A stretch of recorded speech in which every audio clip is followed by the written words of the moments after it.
Welcome back, Gals and Ghouls, to another episode of Cryptic Insight. And today, we are reviewing Halloween 6, The Curse of Michael Myers. Just like how cursed this franchise is. No, I'm kidding. So yeah, we just watched Halloween 6, The Curse of Michael Myers.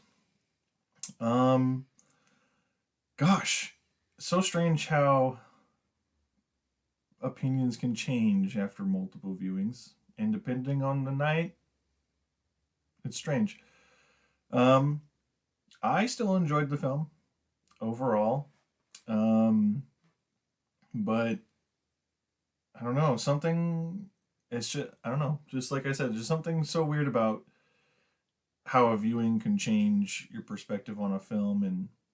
And initially I gave 6 high praise for like sequel standards, for slasher sequel standards. I thought 6 was among some of the stronger sequels. But I don't know, something about tonight's viewing changed my mind a little bit. Still a fun film to me. I would still watch it. I'd still put it on. Something I'd still revisit. And again, I would revisit any Halloween film again, except for Rob Zombie's Halloween 2. This viewing kind of showed me that the acting is not the strongest, and that's okay. You know, we're in the 6th film by now in the franchise. Fuck, Michael wasn't even in one of the sequels, for fuck's sake. So, and I think many forget that Paul Rudd, who is now a super famous actor and has been in a lot of great things, including Ant-Man now, is making his career in Marvel. I'm pretty sure if you went to the executives at Disney and were like, that guy he started his acting career in Halloween 6, The Curse of Michael Myers, I think Paul Rudd would tell you to shut the fuck up.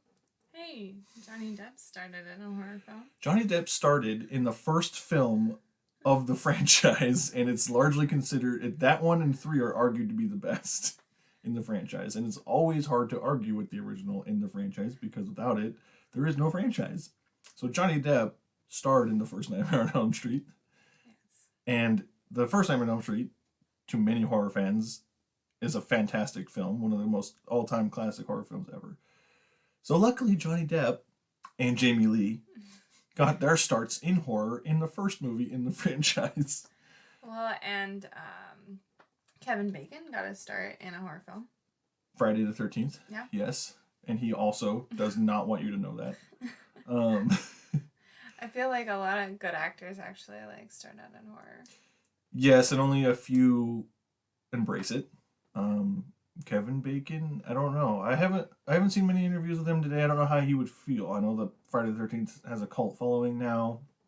It's pop culture now. But I know at the time, through various documentaries and reports, many of the actors in Friday the 13th actually took it off their resume, because it was actually stopping them from getting other film roles. Yeah.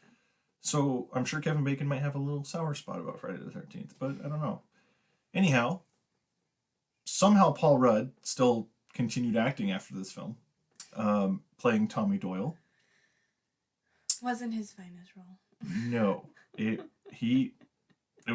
rough. It gets rough. It gets more rough with each watch, and I don't know why. He's like, his character's just like, I have a baby. And just I have this baby. Dr. Loomis, meet me. I am Michael Myers' descendant. Oh my gosh. We must stop him. And why is he just creepy? I don't know. Because he's like, he returns on Halloween night. Well, not only that, he's just watching his neighbor while she's getting undressed. Well, right. And then, like I said, he's right in her ear when he's talking to her about the Cult of Thorn. She's like, wow. And he's like, yes, he returns on Halloween. After basically committing voyeurism and watching her, undress.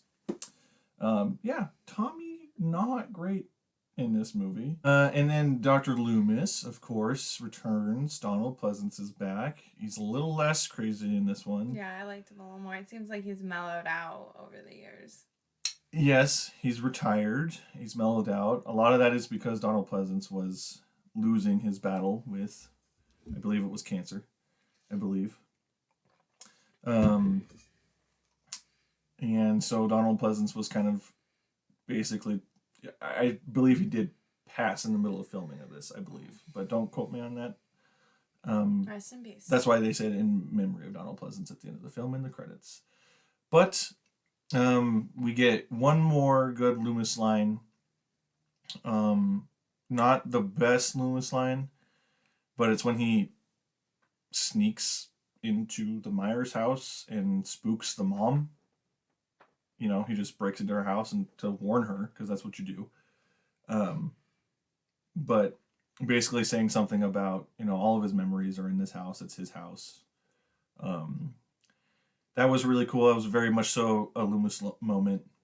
The reason we like Loomis is because of how Shakespearean he is, right? Like Loomis from the first movie has this crazy dialogue, and he is just, as I've said before, he is the David to the Goliath. He is Michael and Loomis. It's peanut butter and jelly. It's delicious, and we all love it. And we love it because of how dramatic Loomis is.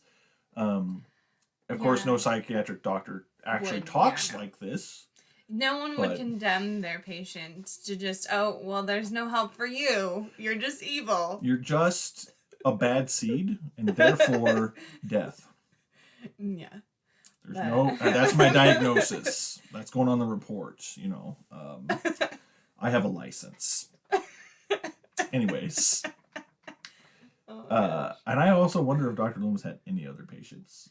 The more I watch these movies, I'm like, no, he only had Michael Myers. He was very focused. He got out of college, and his internship client was Michael Myers. And then when he graduated, he's like, no, I'm only... Michael Myers is my only patient. I think he had a solid practice until Michael Myers. I think Michael Myers broke the camel's back of you. Yes. Michael Myers inadvertently made the psychiatrist crazy. Yes. But Donald Pleasance is a joy in this. I get a little teary-eyed at the end when he's like, no, I have unfinished business, and we all know that this was his last movie. And it's a little sad, but good performance by him overall. Yeah. You know, I really liked Loomis in this one. It definitely felt more like getting back to the Loomis we knew from the original film, and not as crazy. Right. Just he wasn't as loopy. He wasn't as willing to set people up to die. Well, I don't think he ever intended for them to die, but he was still using them as bait in other films, and I just didn't like that. But it was definitely more of the Loomis that we knew from the original film. The Loomis that was more worried about saving people than killing Michael. Yeah. So yeah, Donald Pleasance, of course. I mean, he, like I said, when we were reviewing 4, I mean, Donald Pleasance is half the reason why these movies are still watchable. At least to fans who aren't crazy about Halloween like I am. I could watch any Halloween film and be happy, except for Halloween 2 by Rob Zombie. But and I don't like either. Right. But and then moving from that, like I said, just the rest of the cast isn't great. Now, however, even though he's a dick, the dick father is John Strode. He's a good dick. Yeah. Quote that, don't quote that, clip that however you want. I mean, that's... Well, and a lot of horror films, they set you up with characters that you kind of almost root for the bad guy to kill. Yes. And he was definitely, in the last film in 4, there was the boyfriend, 5. Michael, or 5, sorry, I said 4. You're right. No, in 5, Michael, the boyfriend, he was kind of a dick, but he didn't, do anything super dramatic to make you be like, yeah, kill him. But he was definitely a guy you could tell they set up to just be an asshole to be killed. But in Slasher films have that a lot. Slasher films always have at least one character where they've written him just to be that guy, like, I hope you fucking get it. And that's what John Strode was. The dad in this one was definitely much worse than the boyfriend in 5. It was... He's an alcoholic. He's a liar. He's an abuser. Yeah. And he's an abuser in many ways, physical and emotional. Because he's not nice to his daughter. He's emotionally abusive towards his grandson. He is emotionally abusive towards his wife. He's also a manipulator. Yes, very much manipulating.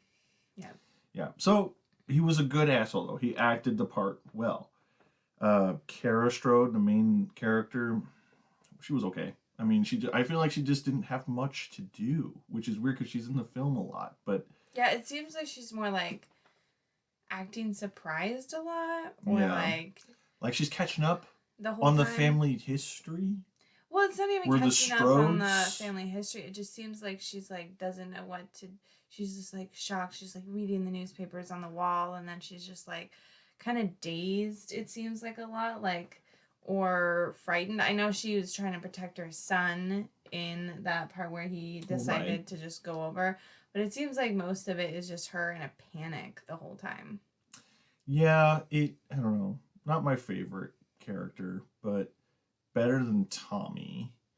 And Danny, the son, is written strangely. Yeah, it's almost like he's having dreams of killing people because of the drawing that he did at the beginning of the film. Right. Like we have this child that Jamie's character gives birth to, which was strange because the community is like, is it Michael's baby? Is it not Michael's? Whose baby is this? And Yeah, because from what it seems like they've been missing since the fifth film or whenever. 8 years, did they say? yeah, Missing for 8 years. so like she walks. What they're saying is she walks into The the police police station. station after Michael gets freed, and like they come back and kidnap her. Yeah, they disappear that night when all of the police officers get killed at the police station. So it like really heavily insinuates that they made Jamie have sex with her uncle. they could have like did a what's that called when you do the you don't have sex with someone, it's like a Surrogacy. Yeah, but what's it actually called when they do the operation? I don't know what I'm it's actually blanking called right now. I think it's just called surrogacy. No, the surrogacy is the person giving the sample for the induced. The injection. No, it's not an injection. It's like an. Anyway. I don't know. We don't know the procedure very well. Basically, there's a donor who gives the sperm, and then they put that sperm in the person so that they don't have to have sex to get pregnant. But that's something like that. Basically, it seems very strange. And then so we have the child, the baby, that the Cult of Thorn is very interested in as like this baby's gonna be like more evil than Michael, and like, ooh. But then like Danny's having the same visions, like he's a killer too. Either like he's having like what's the word I'm looking for? Either he's having visions of what's about to happen, because it looked like it was the whole family who was stabbed in his photo. Either visions of what's to come, or he was having dreams about killing them. Because then there's also the scene at breakfast where has a knife up against his grandfather's stomach after he slaps his daughter. Yes, and it's when in the beginning of the movie, which also moves so fast, Danny's like he tells me bad things because the man in black's telling him to kill. Because he's in his bedroom is Michael's old bedroom. And I don't know, it's like they can't what are we supposed to have two evil children that are supposed to take the mantle this time? I don't know. It just seems like the movie can't decide what it wants to do. Which, once you kind of accept that, you're like, okay, then I guess I'm just going to watch the movie for Michael Myers because it's a Halloween movie. Yeah. And the plot's fucked. So, Well, also getting into something we forgot to talk about last time is the anger aspect about everyone talking about Loomis keeps talking about his rage. Enraged, or the one woman in the hospital, or the was it hospital or institute that they went to at the end of the film, the random woman who ended up being murdered, and she's like, his rage or something like that. Oh yeah. They just, I don't know. They're just like, and in Halloween 5, Loomis brings up rage. I don't think Michael Myers is a rageful person. I just think he's pure evil. He just enjoys what he does. He has fun with it, and it's just his way of being. And he's so calm and silent. Like he doesn't. When I think rageful slasher villain, I think Jason Voorhees, because of Kane Hodder's like breathing and like the mannerisms that Jason has, and It's like watching his about mother revenge, die and yeah. killing the counselors for killing his mother. Like that's Jason Voorhees. Jason Voorhees is rageful, vengeful. Michael Myers is just like he's the boogeyman. He's the thing in the dark that you're afraid of. He's going to silently kill you, walk away, and then go about his business. Yeah, he's like, oh, this was nice, and then go do more murder. Right. So I don't necessarily understand the whole, like, it's his rage. Like, no, he's not angry. He might be pissed off that you got away, but he's going to get you. Yeah. I don't know. Yeah, across the two movies, that was something that seems very strange.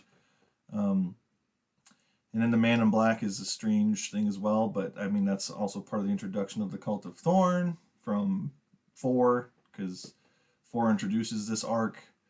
And yeah, I mean, don't explain my horror villains. I don't want to explain. I don't want to know why my horror villains are the way they are. They're scary because we don't know. Yeah. And it's my personal philosophy that many things are scary to human beings because we don't have an explanation for what we're afraid of. Because we like control, we like order, we like knowledge, we like understanding, we like knowing. We like knowing what is because of this. It comforts us so we can understand it because it gives us power. It gives us a center. It gives us something to latch onto. When you explain something that's supposed to be scary, it becomes less scary to me. And so that's why I don't. That's what makes 4, 5, and 6 weaker films to me. Michael becomes less of the boogeyman and more of a demon. He's a family annihilator, first off. Yes. Because the sibling component. Yeah, because he's literally just trying to kill everyone in his family. Yes. So the sibling component already weakened it, unfortunately. And then they go into more of the family background. More Strodes are introduced through 4, 5, and 6. And then, of course, so he's just after family members because he's just like, I don't Betty Strode, fuck her. She's Strode. I don't care. Or not Strode, Myers. The Strodes adopted Laurie Strode, I guess, to keep her safe from her past, her origins. But, yeah, overall, because it's you know what? I'm gonna say that this movie. Before we rate, you want to talk about The Mask? Oh, well, yeah, we can talk about The Mask. The Mask is good. It's better than 4 and 5. Still a little funky looking at times, but they do a better job lighting the mask. Yeah, the ears are a bit more prominent. The hair is just kind of all over the place. But the general facial structure is a bit better.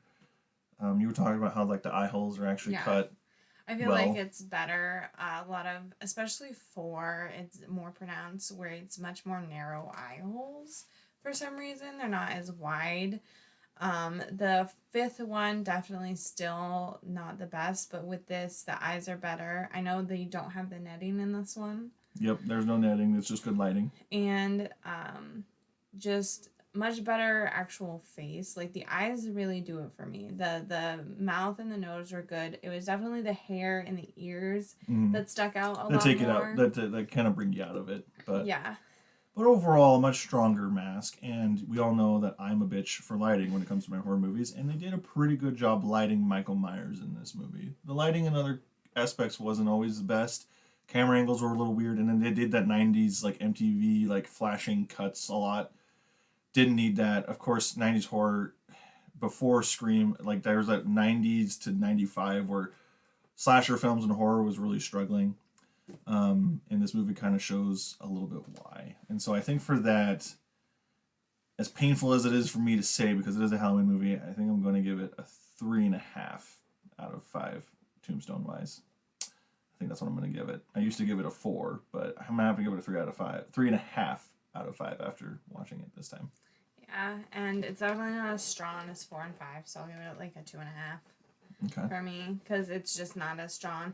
Out of the 4, 5, and 6, because it's sort of like a trilogy. Yeah, for Michael Thorn Myers. trilogy. The Thorn. Thank you. That's the word I was looking for. The Thorn. Yep, it's the Thorn trilogy. What is with vocabulary right now? I can't It happens. grasp the words. Anyway, of the Thorn It's his trilogy. rage. Of the Thorn trilogy, this is the weakest for me. Just it was interesting with the 4 and 5, especially 5. They introduced the Man in Black, but definitely not as strong. They tried to explain things too much. Yeah. All right, so you gave it a 2.5, and I gave it a 3.5. All right. So that's it for us for this review video. Next video will be Halloween H2O, the return of Jamie Lee Curtis to the franchise after 20 years. Keep an eye out for that. Leave a comment down below if you enjoyed. Leave a comment down below if you didn't. Just be respectful about it. This is the horror community. We all love each other. We all love different movies. That's fine. Horror is great like that. We all have something for us in this genre to enjoy. And it's always fun to talk about what we do and don't like about movies and why. So please comment down below. Let us know what you think, and we will see you in the next one. Stay creepy, everybody. Thank you for watching.